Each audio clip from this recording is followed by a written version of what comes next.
Hello everyone, my self Divyanshi Agrawal. Future star में आप सभी लोगों का वेलकम है। आज हम लेकर आए हैं अपने प्यारे प्यारे क्लास 12th के स्टूडेंट्स के लिए बायोलॉजी का sexual reproduction in flowering plants का न्यू टॉपिक सीड। तो हम देखेंगे कि ये जो सीड है क्या होता है। आज हम लोग सीड के बारे में स्टडी करने वाले हैं। तो सबसे पहले होता क्या है, ये जो सीड है ये किससे बनता है? ओव्यूल से। जो हमारा ओव्यूल होता है वो सीड में कन्वर्ट हो जाता है। समझ में आ गई बात? होता क्या है भाई, ovules convert into seed. Okay, ovules किस में चेंज हो जाता है? सीड में चेंज हो जाता है। अब होता क्या है, जो हमारे फ्लावरिंग प्लांट्स का जो फीमेल पार्ट है उसमें जो ओवेरी होता है उसके अंदर ओव्यूल होता है। उस ओव्यूल के अंदर क्या होता है, सबसे पहले जाइगोट बनता है। जाइगोट का डेवलपमेंट होकर एम्ब्रियो बनता है एंड फिर एम्ब्रियो के डेवलपमेंट से फाइनली हमारा सीड बन जाता है। होता क्या है, ओव्यूल के अंदर सबसे पहले जाइगोट फॉर्म होता है, फिर जाइगोट के डेवलप्ड होने से वो एम्ब्रियो बना देता है, देन एम्ब्रियो डेवलप्ड करके सीड बना देता है। एम्ब्रियो डेवलप करके सीड की फॉर्मेशन कर देता है। ओके, समझ में आ गई आप लोगों को बात? हाँ जी, तो हम सीड की कहानी पढ़ रहे थे। ये जो सीड है ये किसके अंदर देखने को मिलता है हमें? फ्रूट के अंदर। ठीक है, किसके अंदर होता है seed present? Seeds are formed inside fruits. जो हमारे फ्रूट होता है, जो हम फ्रूट्स खाते हैं ना, उसके अंदर प्रेजेंट होता है सीड। ठीक है, होता क्या है, जो हमारा फ्लावर होता है, आपको पता ना सबसे पहले क्या होता है, जो हमारा सीड होता है छोटा सा, जब हम उसको सॉइल में लगाते हैं और जब हम उसकी देखभाल करते हैं अच्छे से, तो क्या होता है, सबसे पहले वो जो रूट्स है उसके अंदर रूट्स ग्रो करने लगती हैं। रूट्स से स्टेम बनता है, स्टेम से उसमें लीव्स आने लगती हैं और फिर धीरे धीरे उसमें फ्लावर्स भी आ जाते हैं। और वो जो फ्लावर होता है ना, वो जो फ्लावर है वो ही रिप्रोडक्शन करता है, सेक्सुअल रिप्रोडक्शन करता है और फिर सेक्सुअल रिप्रोडक्शन के जरिए उस फ्लावर का से फ्रूट बन जाता है। समझ में आ गई? फ्लावर जो है वो फ्रूट बना देता है। तो होता क्या है, जो हमारे सेक्सुअल रिप्रोडक्शन फ्लावरिंग प्लांट्स में जो फ्लावर है, जो फूल है, उसमें जो फीमेल पार्ट में जो एक और सबसे लास्ट वाला जो होता है ओवेरी, जो ओवेरी प्रेजेंट होता है, उस ओवेरी के अंदर ओव्यूल होता है। वो जो ओव्यूल है वो सीड में कन्वर्ट हो जाता है। होता क्या है, सबसे पहले जो ओव्यूल के अंदर जाइगोट की फॉर्मेशन होती है, एक मेल गैमेट जाता है और जो ओव्यूल के अंदर एग सेल प्रेजेंट होती है, वो दोनों आपस में मिलकर जाइगोट का फॉर्मेशन कर देते हैं। फिर जाइगोट का डेवलपमेंट होता है और जाइगोट का डेवलपमेंट होकर वो एम्ब्रियो में कन्वर्ट हो जाता है और एम्ब्रियो का फिर डेवलपमेंट होता है और वो एम्ब्रियो डेवलप्ड करके सीड बना देता है। इस तरीके से पूरा जो ओव्यूल है वो एक सीड की फॉर्म में आ जाता है। समझ में आ गई बात? तो यही चीज मैंने लिखी है कि जो ओव्यूल है वो कन्वर्ट हो जाता है सीड में। किस तरीके से होता है? ओव्यूल के अंदर इन ओव्यूल्स जाइगोट फॉर्म, फिर डेवलप्ड होकर एम्ब्रियो फॉर्म होता है, फिर डेवलप्ड होकर सीड फॉर्म होता है। समझ में आ गई बात? अब ये जो फ्रूट में के अंदर देखने को मिलता है हमें सीड। ओके, अब जो सीड है ये 2 टाइप्स का होता है। कितने टाइप्स का सीड होते हैं? 2 टाइप्स के। There are 2 types of seeds. There are 2 types of seeds. कौन कौन से टाइप्स होते हैं, पहले हम इनके बारे में पढ़ते हैं। एल्ब्यूमिनियस सीड्स एंड सेकेंड होता है हमारा नॉन एल्ब्यूमिनियस सीड्स। ठीक है, अब ये एल्ब्यूमिनियस और नॉन एल्ब्यूमिनियस का मतलब क्या होता है इसके बारे में पढ़ते हैं हम। ठीक है,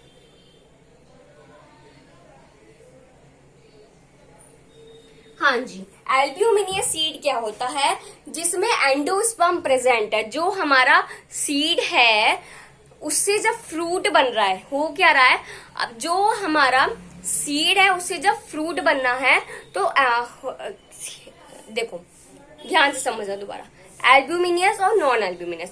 अगर आपका जो सीड है उसमें एंडोस्पर्म है, ठीक है, जो आपका जब एम्ब्रियो का डेवलप्ड होता है ना, जब एम्ब्रियो से डेवलप्ड होता है, अगर उसमें आपका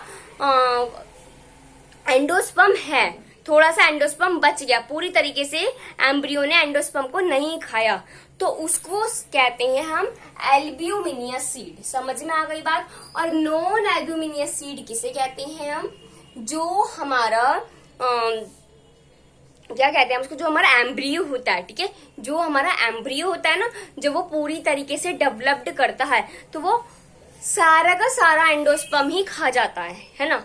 अगर क्या हो रहा है, मैंने आपको डबल फर्टिलाइजेशन में पढ़ाया था, अगर किसी को ये खाने वाली जो टॉपिक है कुछ समझ नहीं आ रहा तो आप डबल फर्टिलाइजेशन में जाना, उसमें देखना कि किस तरीके से हमारा वो प्रोसेस हो रहा है। जो एंडोस्पर्म होता है उससे फूड लेकर, उससे खाना लेकर एनर्जी आ जाती है हमारे एम्ब्रियो में और फिर वो डेवलपमेंट करता है ना, यही करता है ना भाई। तो अब है क्या, अगर वो जो एम्ब्रियो है वो अब सारा का सारा एंडोस्पर्म खा गया है ना, और उससे जो सीड बनेगा उसे हम कहेंगे नॉन एल्ब्यूमिनियस सीड, ठीक है। अब अगर जो हमारा एम्ब्रियो जब डेवलप्ड कर रहा है उससे अगर एंडोस्पर्म थोड़ा सा बच गया उसमें से, उसने सारा नहीं यूज करा, तो उसको हम कहते हैं एल्ब्यूमिनियस सीड। समझ में आ गया बात? ठीक है। अब इसको ऐसे ही हम लैंग्वेज की फॉर्म में लिखते हैं। एल्ब्यूमिनियस सीड में क्या होता है, it retain as a part of endosperm, as a part of endosperm, and the embryo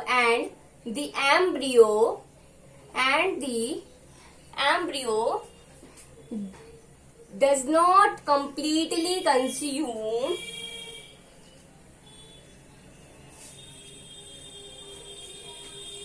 do not completely consume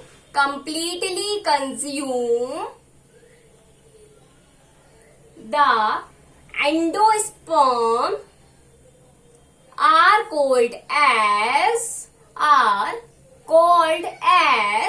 albuminous seed। Okay, समझ में आ गई आप लोगों को बात, सीड की क्या कहानी है। अब एल्ब्यूमिनियस सीड का एक एग्जांपल लेते हैं हम, जैसे वीट, गेहूं का नाम किसी ने सुना है ना, मेज, मक्का जिसे हम कहते हैं ना, ये हमारे एल्ब्यूमिनियस सीड होते हैं। ओके, नॉन एल्ब्यूमिनियस सीड को लिखते हैं, it have no residual endosperm,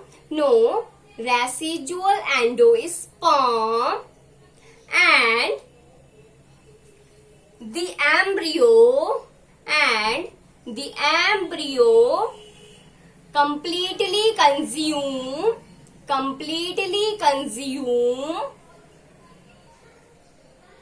the endosperm are called as non-albuminous seeds। Got it? समझ में आ गया आप लोगों को कि नॉन एल्ब्यूमिनियस और एल्ब्यूमिनियस सीड में क्या डिफरेंस होता है।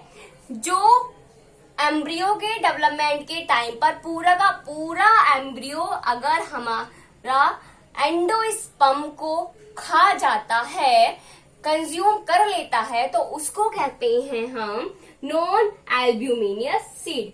फॉर एग्जाम्पल के लिए है जैसे हमारे इसमें groundnut and pea etcetera. और अगर एम्ब्रियो डेवलपमेंट के टाइम पर थोड़ा सा एंडोस्पर्म बच जाता है, पूरी तरीके से एम्ब्रियो नहीं खाता है एंडोस्पर्म को, तो उस सीड को हम कहते हैं एल्ब्यूमिनियस सीड। समझ में आ गया आपको कि सीड होता क्या है, किसके अंदर मिलता है हमें, और सीड के टाइप्स क्या होते हैं। ठीक है, अब हम सीड की थोड़ी सी आउटर लेयर, कवरिंग, पोर्स, इन सब के बारे में जानकारी लेंगे। पहले आप इसको नोट डाउन कर लीजिए।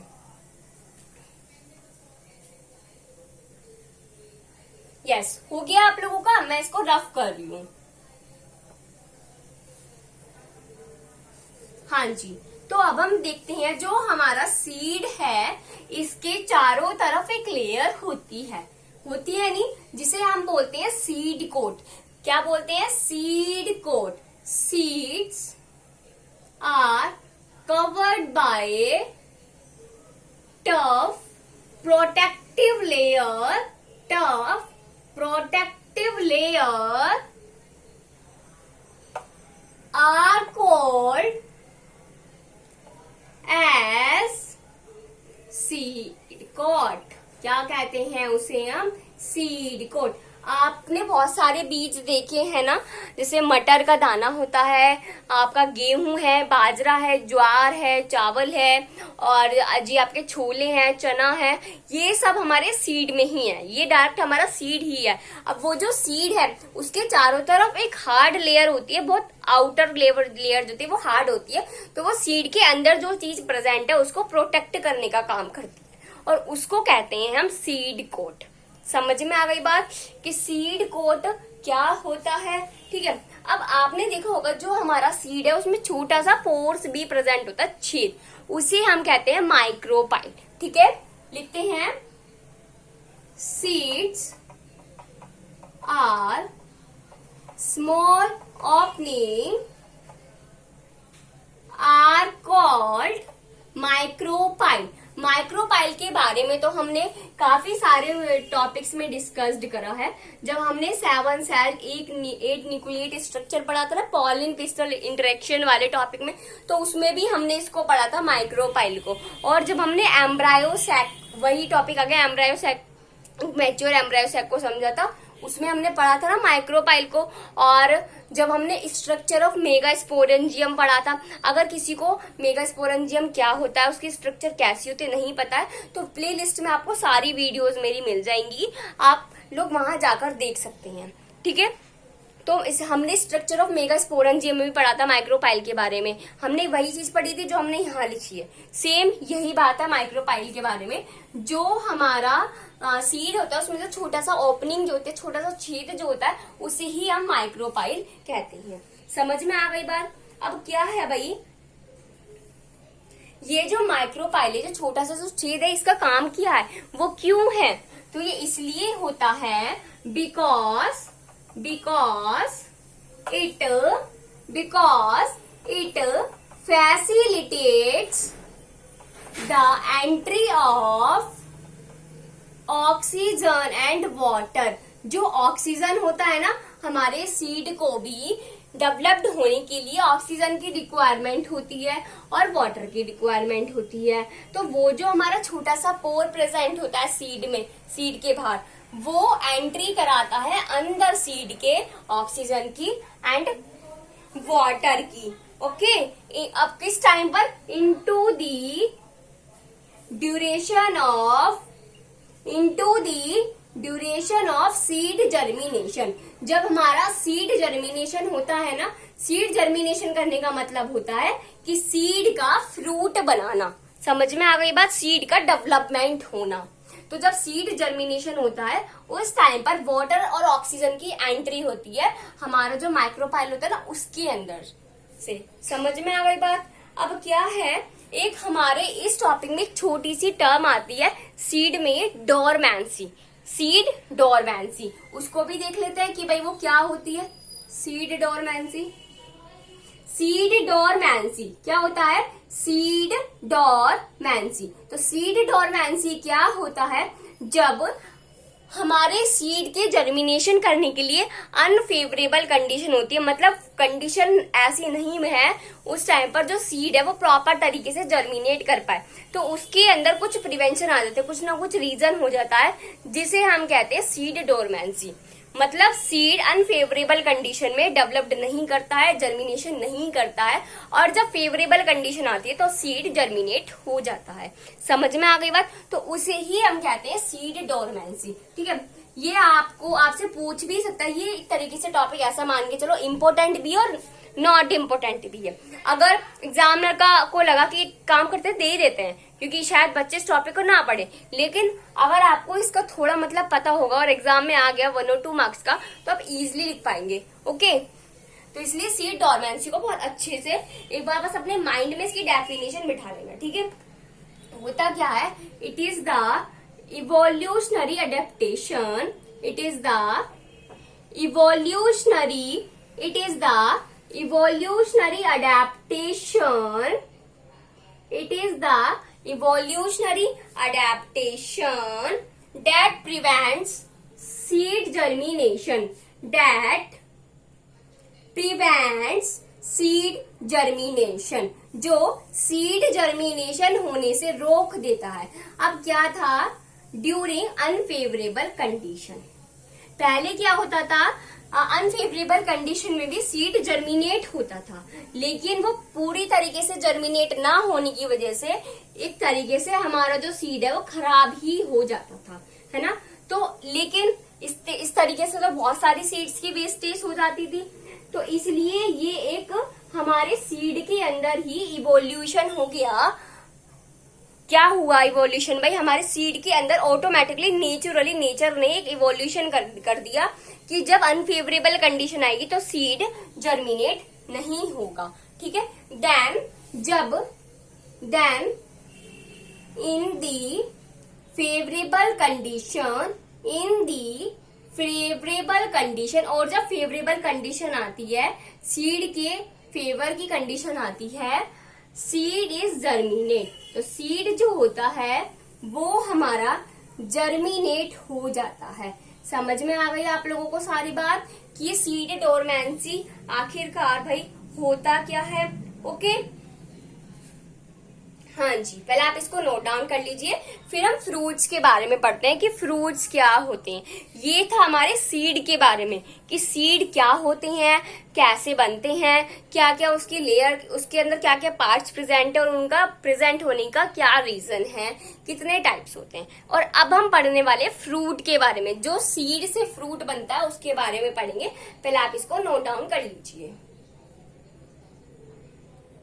हो गया नोट डाउन? हाँ जी, अब हम पढ़ने वाले हैं फ्रूट के बारे में।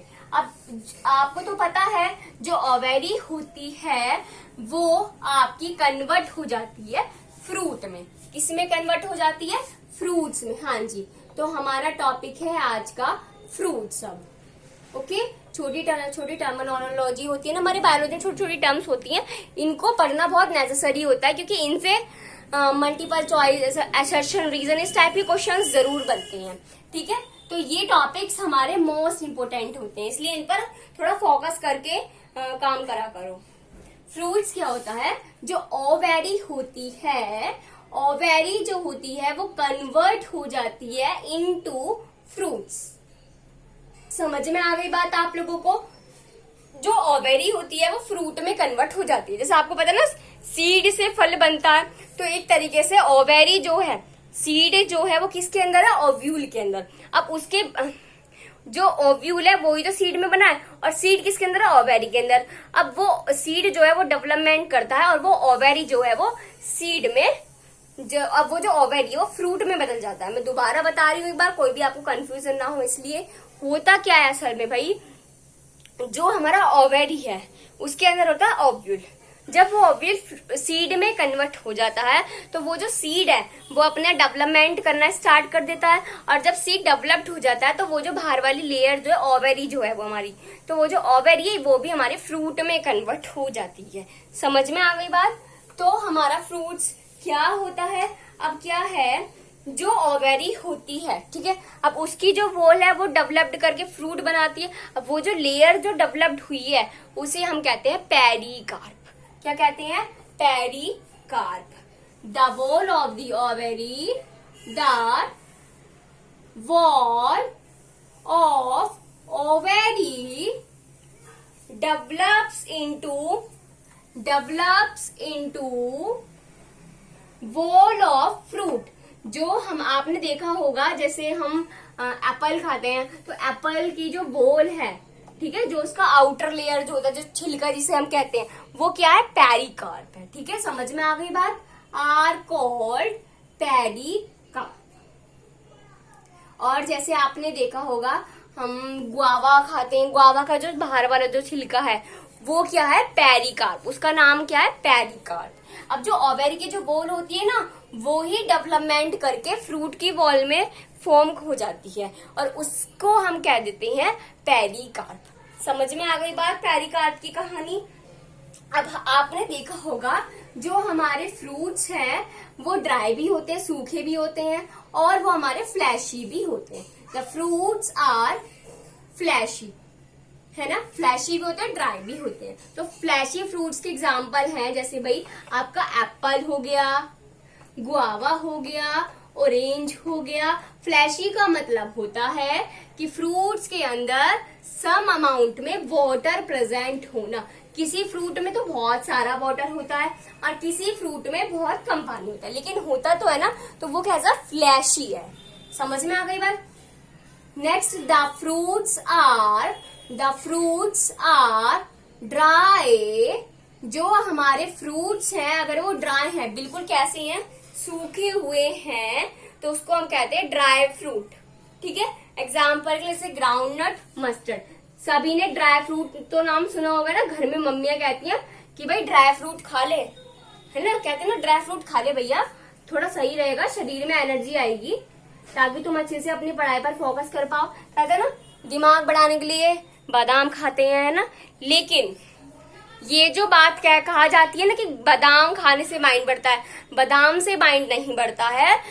जो हमारा वॉलनट होता है, अखरोट जो होता है, उसको खाने से हमारा ब्रेन जो है वो शार्प होता है। तो हमें अपने ब्रेन को अगर शार्प करना है तो हमें क्या खाना चाहिए, अखरोट खाना चाहिए। समझ में आ गई बात। अब अखरोट क्या है, आपका ड्राई फ्रूट है, सूखा हुआ फल है। समझ में आ गई बात। सूखा हुआ फल वो क्यों है, क्योंकि उसके अंदर पानी तो है ही नहीं। अगर उसके अंदर पानी होता तो उसको हम फ्लैशी कहते। समझ में आ गई बात। तो ड्राई फ्रूट और फ्लैशी फ्रूट्स कौन कौन से होते हैं और इसका मतलब क्या होता है। ठीक है, अब बात करते हैं जो हमारे फ्रूट है उनके भी टाइप्स। जैसे सीड के टाइप्स थे ना, एल्ब्यूमिनियस और नॉन एल्ब्यूमिनियस, ऐसे ही सेम हमारे फ्रूट्स के भी टाइप होते हैं। एक होता है ट्रू फ्रूट्स, एक होता है फॉल्स फ्रूट। समझ में आ गई बात। लिखते हैं भाई इसी बात को। There are two types. कौन कौन से होते हैं उसके नाम भी डालते हैं। पहला होता है हमारा ट्रू फ्रूट्स। ट्रू फ्रूट्स मतलब सच्चा फल, जो हमेशा सच बोलता है। दूसरा होता है हमारा फॉल्स फ्रूट। फॉल्स फ्रूट मतलब क्या हो गया, जो झूठ बोलता है ना। जो झूठे फल खाएगा वो झूठा हो जाएगा, है। ऐसा कुछ नहीं है भैया, यहाँ कुछ इन दोनों की कहानी ही अलग है। तो कहानी क्या है वो शुरू कर रही हूँ भाई मैं अब इसकी। जो हमारा थैलेमस होता है, थैलेमस क्या होता है, थैलेमस किसे कहते हैं पता है आप लोगों को। चलो मैं बताती हूँ। थैलेमस क्या होता है, जो हमारा बेस होता है फ्लावर का, उसे हम कहते हैं थैलेमस। अगर वो पूरी तरीके से फ्रूट के फॉर्मेशन में मदद कर रहा है ना, तो वो इसका मतलब फ्रूट के साथ जाकर मिल जाएगा, तो उस फ्रूट को कहेंगे हम फॉल्स फ्रूट। समझ में आ गई बात। जैसे स्ट्रॉबेरी है, तो आपने देखा होगा स्ट्रॉबेरी पूरी की पूरी कितनी बड़ी होती है ना, उसका पूरा पार्ट खाने वाला ही होता है ना। एप्पल का पूरा पार्ट खाने वाला ही होता है, तो वो हमारा कैसा है, फॉल्स फ्रूट है। ट्रू फ्रूट में क्या, जो थैलेमस है वो कंट्रीब्यूशन नहीं करता। फ्रूट का फॉर्मेशन सिर्फ ओवेरी से फ्रूट बन रहा है ना, तो जो ओवेरी है सिर्फ उसी का ही फ्रूट बनता है। थैलेमस कुछ भी मदद नहीं करता है उसकी, तो उसे कहेंगे ट्रू फ्रूट। समझ में आ गई बात। जैसे कहते हैं ना कि एक सच्चा दोस्त कौन होता है, जो कड़वी बात कहता है वो ही सच्चा दोस्त है। कड़वी बात कहने का क्या मतलब है, जैसे सपोज कोई भी चीज है, हम कुछ भी चीज पढ़ रहे हैं। अब एक क्या है, वो हमें जैसे कोई सम नहीं आ रहा, तो हमारा जो सच्चा दोस्त है वो क्या करेगा, वो हमें सम समझाएगा और बहुत सारे सम्स करने के लिए दे देगा और कहेगा अब इसकी प्रैक्टिस कर। हम कहेंगे भाई हमें समझ गया ना, बता दे। अब जो हमारा सच्चा दोस्त है वो कहेगा मैं नहीं बताऊंगा, तो उसकी बात क्या होगी, तुम्हें चुप जाएगी ना, यार इसको आता है ना, ज्यादा घमंड दिखा रहा है अपने ऊपर, क्योंकि इसे आता है तो इसलिए अपने ज्यादा एटीट्यूड दिखा रहा है, तो वो हम उसे दुश्मन मान लेंगे। लेकिन तो वो बात हमारे लिए, वो बात कैसी हो गई, उसकी बात कही हुई बात कड़वी हो गई। तो इसका, लेकिन वो क्या चाहता है, जब तुम्हें मैं नहीं बताऊंगा, तुम प्रैक्टिस करोगे, अपना दिमाग खर्च करोगे, प्रैक्टिस करोगे, तो तुम्हें क्वेश्चन आ जाएगा और तुम बहुत अच्छे से कर पाओगे, है ना। तो वही तो एक सच्चा दोस्त हुआ ना। अब जो दोस्त है, हमने उससे कहा भाई यार मुझसे नहीं हो रहा, यार तू ही कर दे, उसने कर दिया, है ना। अब जब वो उसने कर दिया, अपना दिमाग लगा लिया, तो हमारा तो दिमाग खर्च ही नहीं हुआ, हमें तो कुछ आया ही नहीं, है ना। तो वो एक सच्चा दोस्त नहीं होता। सेम इसके साथ यही है, ओवेरी की उसने मदद करी, जिसने ओवेरी की मदद कर दी उसे हमने कह दिया फॉल्स फ्रूट। यहाँ पे क्या हो रहा है, यहाँ पे कहानी उल्टी हो रही है। इसने क्या करा है भाई, है ना भाई, समझ में आ रहा है। पहले हम इसको लिख लेते हैं अच्छे से। तो ट्रू फ्रूट क्या होता है, पहले इसको लिखते हैं। जो फ्रूट्स है, मोस्ट फ्रूट्स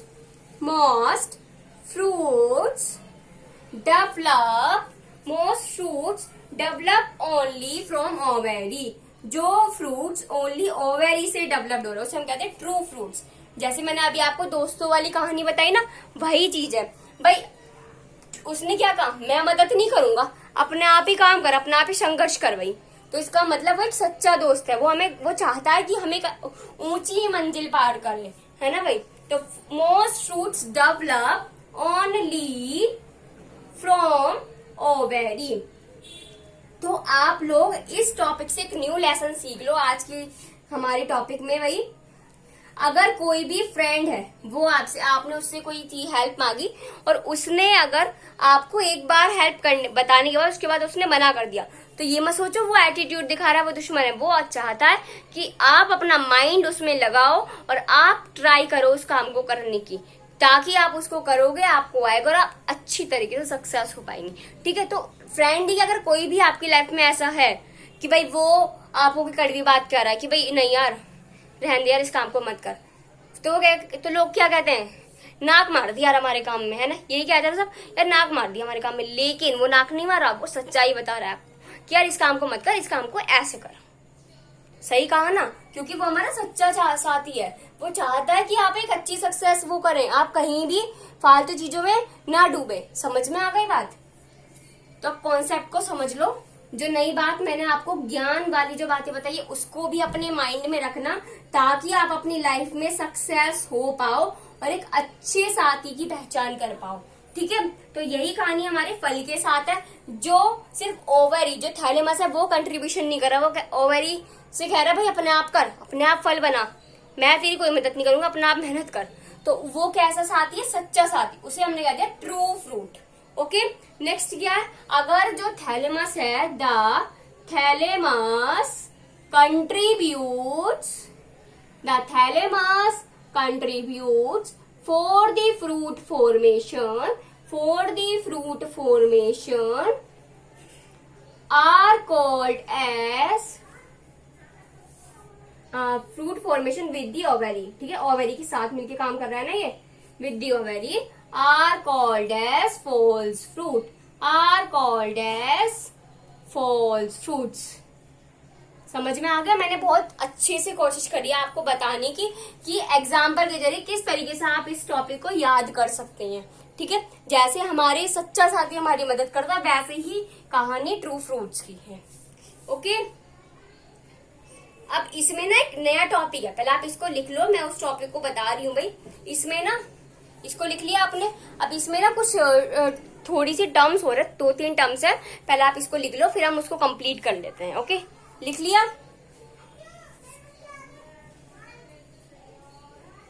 हाँ जी। अब हमारी इसमें ना 2-3 टर्म्स आएंगी, उनको हम पढ़ते हैं। छोटी छोटी टर्म्स है, ज्यादा टाइम नहीं लगेगा, जल्दी जल्दी चैप्टर कंप्लीट कर लेते हैं, है ना भाई। तो सबसे पहली टर्म है पार्थिनोकार्पिक फ्रूट। पार्थिनोकार्पिक फ्रूट किसे कहते हैं? ऐसा फल जो बिना फर्टिलाइजेशन करे ही फ्रूट की फॉर्मेशन कर देता है, उस फ्रूट को हम पार्थिनोकार्पिक फ्रूट कहते हैं। समझ में आ गई बात। Fruits develop without fertilisation. Fruits develop without fertilisation. जो हमारा फल होता है वो बिना फर्टिलाइजेशन करे ही डेवलप्ड हो जाता है, तो उसको हम पार्थिनोकार्पिक फ्रूट्स कहते हैं। क्या कहते हैं फ्रेंड्स? Parthenocarpic fruits. वैसे मैंने आपको जो भी इस टॉपिक के जो नोट्स हैं सीड के और फ्रूट के और जो एक्स्ट्रा टर्म्स के हैं वो मैंने सारे लिखवा दिए, तो आप लोग वीडियो में से ही बना लेना, ठीक है भाई। एग्जाम्पल के लिए ले लेते हैं जैसे बनाना, ओके। और एक कंडीशन और है, एक खासियत और है हमारे पार्थिनोकार्पिक फ्रूट्स की, ये सीडलेस होते हैं, इनमें बीज नहीं होता। These are seedless, okay. Next एक और टर्म आती है एपोमिक्सिस। अब मैंने अभी आपको बताया जो फ्रूट्स बिना फर्टिलाइजेशन के डेवलपमेंट करें उन फ्रूट्स का नाम तो है पार्थिनोकार्पिक फ्रूट, और जिस प्रोसेस के जरिए कर रहे हैं उस प्रोसेस को कहते हैं एपोमिक्सिस। समझ में आ गया? द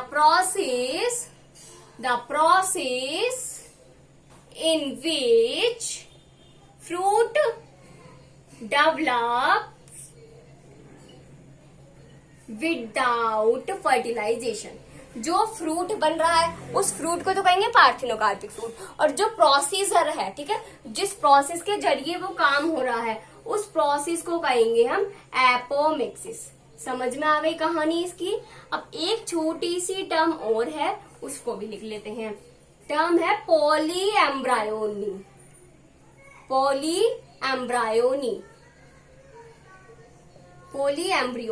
पॉलीएम्ब्रियो में क्या होता है? पॉली मतलब होता है बहुत सारे, एम्ब्रियो, ठीक है। अब जो बहुत सारे एम्ब्रियो होते हैं, पॉलीएम्ब्रियो में क्या होता है भाई?